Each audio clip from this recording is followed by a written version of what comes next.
1969, Libya's most desert, one of the lowest literacy rates in North Africa, weak infrastructure, falling oil companies controlling its wealth. 4 decades later, it had free education, free healthcare, nearly free fuel, massive housing project, one of Africa's highest living standards, and one of the largest water engineering projects ever built on Earth. How did that happen? How did a 27-year-old military officer transform a poor desert kingdom into one of Africa's most developed states? And why did the entire system collapse the moment he disappeared? This is the strategy story of Muammar Gaddafi, not the propaganda, not the headlines, but the blueprint he used to build modern Libya. Stay with me. I'm going to walk through the strategies and everything he used to make all of that happen. Every powerful transformation begins with one question: who controls the resources? When Gaddafi overthrew King Idris in 1969, Libya already had oil, but most of it was going to foreign companies. Gaddafi understands something critical. Political independence means nothing without economic independence.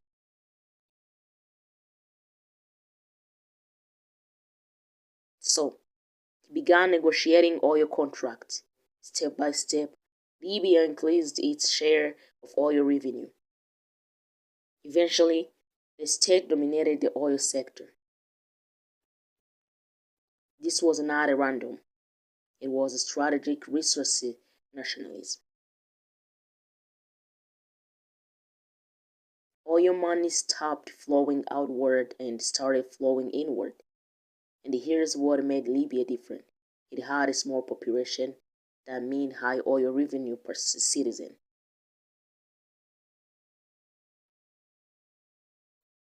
Instead of borrowing heavily from Western institutions, Libya used its own oil wealth to fund its transformation. No IMF dependency, no World Bank structural adjustment, just state-controlled oil wealth. That was the financial engine. Now imagine this. You grow up in a country where school is free, university is free, even studying abroad can be funded by the government. That became Libya. Before 1969, literacy was extremely low. Within decades, literacy rates dramatically improved. Gaddafi's strategy was simple, fueled by human capital. Hospitals expanded, medical care became free, life experience increased significantly compared to the pre-1969 period. Oil revenue wasn't just building roads, it was building doctors, engineers, and teachers. And when a country invests in people productivity flows. By the 2000, Libya ranked among the highest African countries in human development indicators. For many citizens, living standards rose dramatically compared to the monarchy era.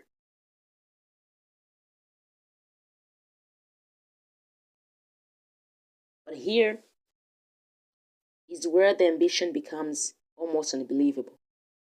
Libya is over 90% desert. No major rivers, limited rainfall. So Gaddafi launched one of the largest engineering projects in human history, the Great Man-Made River. Thousands of kilometers of underground pipelines were constructed to transform fossil water from deep Sahara aquifers to coastal cities.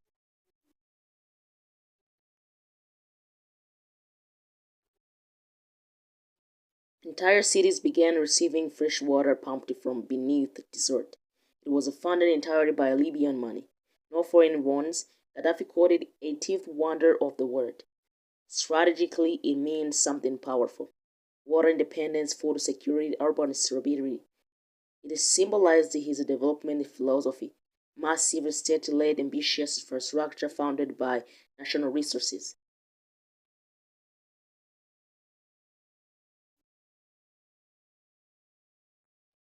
Here was an unspoken deal.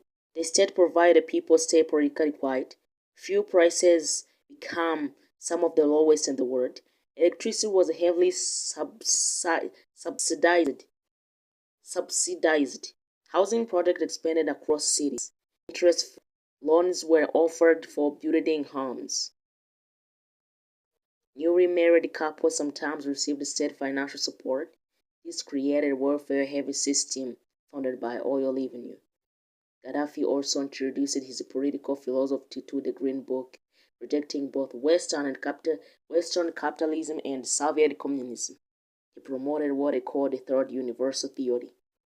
In the practice, it means strong state control, the distribution of wealth, limited private sector power.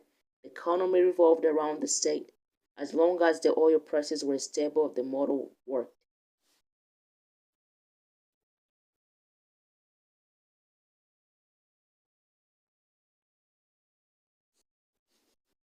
But Gaddafi didn't just building Libya.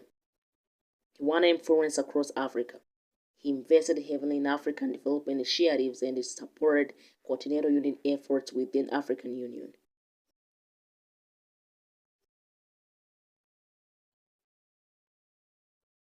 He pushed ideas like a single African currency, a unified African military, financial independence from Western institutions.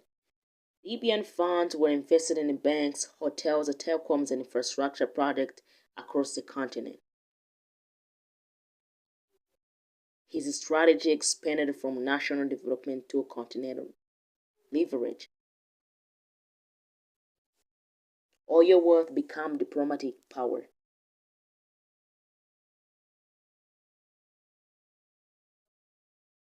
In the 1980s and 1990s, international sanctions hit Libya hard. The economy suffered, so Gaddafi changed his strategy. In the early 2000s, he reopened Libya to the west. He normalized the region. Foreign oil companies returned under new agreements. Sanctions were lifted. This was not ideological, it was pragmatic. He adapted to global pressure to preserve his system. And for a while, it stabilized Libya's economy again.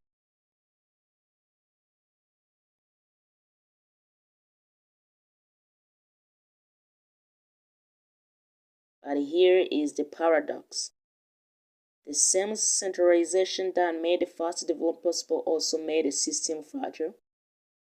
Power revolved around the one man. Political opposition was suppressed. Institutions were weak outside his authority. The economy depended almost entirely on oil. When the protests erupted in 2011 during the Arab Spring, the system had no flexibility. Civil war followed.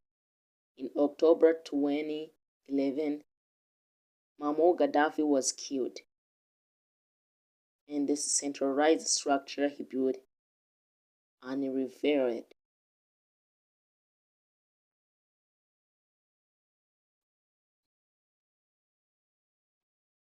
So, what were the core strategies behind Libya's transformation? Control natural resources, redirect profits into social services, build a massive infrastructure, create a welfare based on social contract, use economic power for regional influence, centralize authority for rapid decision making. For over 40 years, this model turned a desert kingdom into one of Africa's highest income nations.